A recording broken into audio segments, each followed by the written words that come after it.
So Sunny and I are out for one final hike. He was supposed to get adopted last Monday, but it fell through due to circumstances outside of the adopter's control. That happens sometimes. But we re-advertised him on social media and he got a lot of interest, and now he doesn't know it, but this is our final hike together, and then we're gonna go out and we're gonna get one last pup cup together, and then he's gonna meet his new dad. So hey Sonny, I know you're very goal oriented and I appreciate that. But yeah, we're excited. Hi, and welcome to Dog Fostering 101. I'm Jackie Adams, foster mom and learning and development professional. This podcast is for anyone who's new to fostering, thinking about saying yes for the first time, or navigating those early days and looking for practical tips, because fostering changes lives at both ends of the leash. Let's talk about something foster parents may feel badly about saying out loud. Sometimes, occasionally, every once in a while, you may not like your foster dog. And I know this because I've been there. Golden was my fourth foster dog I've ever had. I wanted to like her. She was very sweet. She had the biggest ears. And I didn't like her. She was super needy, and I'm a pretty independent type of woman. Now, I'm used to a Velcro dog. My first foster dog, Hercules, was 100% glued to my side. But Golden was different. If I was petting her back, she would want full body pets. If I did that, then she'd want to be on my lap instead of next to me. Once she was on my lap, she wanted to be as close to my face as possible. It was constant. It felt incessant. I felt like she wouldn't cut me a break, and after a couple of days, it wasn't letting up. I remember feeling horrible because I had been told she was the perfect dog, and honestly, she probably was, just not for me.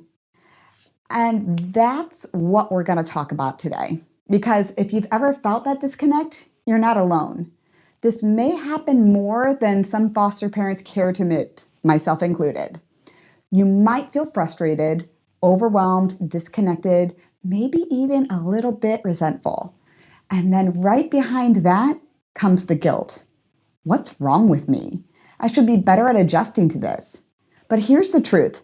Fostering isn't about forcing a connection. It's about understanding how you can best help and which dogs are the right fit for you. Because you don't have to be the right person for every dog to still make a meaningful impact.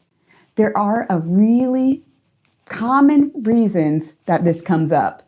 Sometimes it's an expectations mismatch. So you thought you were getting calm and instead you got the chaos. Sometimes it's behavior friction, such as jumping, barking, accidents. Those things wear on you fast. Sometimes it's a lifestyle clash. The dog doesn't fit your routine, your energy, your home. And sometimes it's just where you are. You might be tired. You might be stressed. You might be coming off of a hard foster. This is not a character flaw in you. It's a fit issue. When this happens, people tend to go one of two directions. They either overcompensate, trying to force a bond, giving too much freedom, too much attention, or they withdraw, keeping interaction minimal and just trying to get through it. And if you notice yourself in one of those places, it might be worth considering whether there's another way to approach this. So let's reset. First, shift your goal. Instead of thinking, I need to love this dog, try thinking, I need to support this dog. That one shift takes the pressure off. Next, lower the emotional expectations. You don't need a magical bond. You need safety, stability, and structure. That's what actually helps the dog. Then create a simple routine. Feed at the same times, walk at the same times, keep sleep consistent. Dogs become easier when life becomes predictable. If certain behaviors are driving you crazy, it's okay to make adjustments. Use gates, use a crate, limit access. You are allowed to make this manageable. For example, if constant closeness is overwhelming, it's okay to create a little space. That might look like giving the dog a structured downtime in a crate or a gated area. Also, look for one small win each day, not 10, just one. Maybe the dog settled for a few minutes. Maybe there were no accidents. Maybe you got a moment of calm. Progress builds connection, not the other way around. And finally, shift into observation mode. Instead of thinking this dog is annoying, ask, what's driving this behavior? That's where your growth as a foster really happens.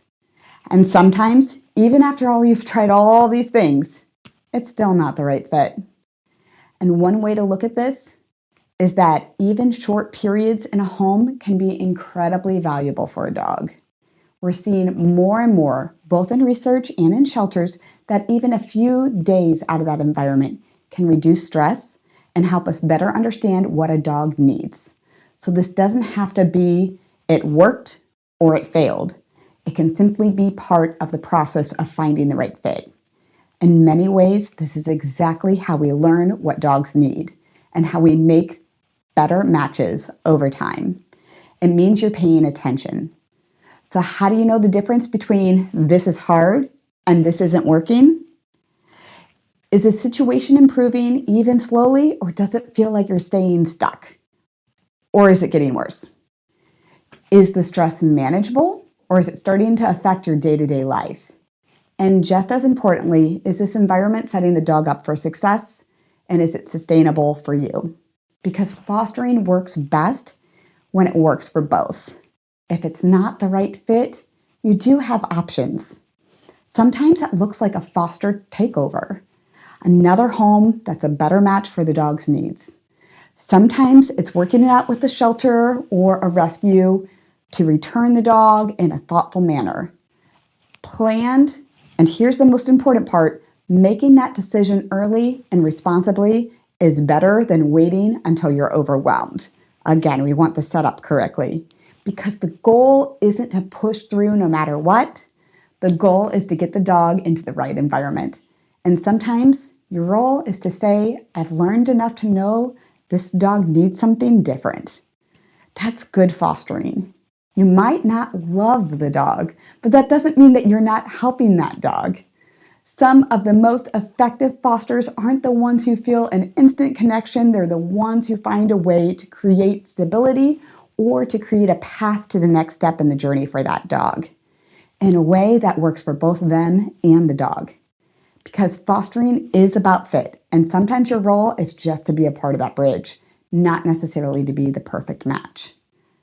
I also want to take this opportunity to call out a parallel topic that came up in the Charlotte Mecklenburg foster group.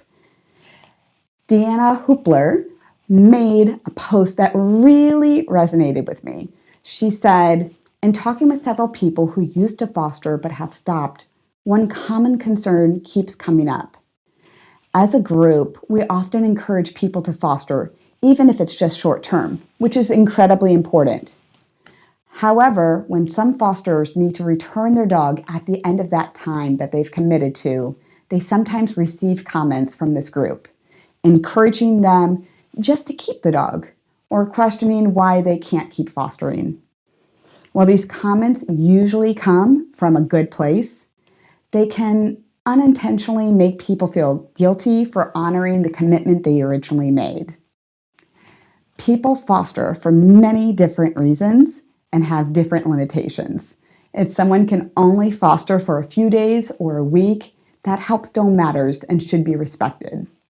If we want people to keep stepping up, especially temporarily, we need to support them not only when they take a dog in, but also when they bring one back. Short-term fostering is still fostering, and every bit of help makes a difference. I love what she said. That is such a beautiful and thoughtful sentiment, and how wonderful that she followed up with these individuals so our entire foster team can learn and grow from it. I also greatly appreciated Megan Lucas's comment when she added, if short-term fosters submit helpful home notes and ask the volunteers to create an updated adoption flyer, those actions are very helpful for getting a dog adopted from the shelter to a good fitting home. Lots of wonderful adopters adopt dogs directly from the shelter. Also, in addition to this reminder to respect intended short-term fostering, the group is often asking new or inexperienced fosters to take a chance on a kennel-stressed dog. Many stressed dogs are extremely well-behaved once they decompress, but not always Sometimes after decompression, fosters may realize the dog is not a good long-term fit for their home or has behavioral challenges beyond what they can handle or have time, energy to deal with. I don't like when fosters feel stuck with a dog when there was no guarantee what the dog would be like after decompression. Of course, I could do a better job, she said, of taking my own advice, but I don't expect other people to make the same sacrifices I do. I love fostering, but it can be very taxing. Even though I have never returned a foster dog, it's important for me to know that my shelter friends would feel supported, would support me even if I did. I think I love this post. I love this comment. How amazing that our Charlotte foster team is speaking up to create an emotionally healthy environment, supporting each other while we support the dogs. I used to hear fosters say the dogs always come first, and it made it sound like we were being forced to choose dogs over people. And I just want to say how much I appreciate the Charlotte foster team for showing it's not an or situation, but about how we can show up for both the dogs and for each other. Absolutely beautiful. So to wrap up this topic, you don't have to love, be obsessed with every single one of your foster dogs, but you can still make a meaningful difference in their life. And when you take the time to notice what works for you and really observe the dogs in front of you, you start to see when you're the best fit. Good fostering isn't always about pushing through. It's about paying attention. And over time, that's how you make an even bigger difference in this wild and crazy world of animal rescue. Thank you for joining me for this episode of Foster Fast Track. Now go cuddle up and have a great day. Night one was a success. He slept all the way through the night in his kennel. He was a good boy. We went on a good walk this morning. Took a good nap. Right now we're making some eggs. Now he's just waiting for me to drop some food, but that's okay. That's okay, yeah. Oh, yeah. Yeah. He was a good boy. Very good boy. Thanks so much for joining us for this episode of Dog Fostering 101, everything I wish I knew when I began fostering. This episode was edited by Make Your Day Richer. If you enjoyed it, please be sure to follow us and check us out on Facebook and Instagram. Now go cuddle a pup and have a great day.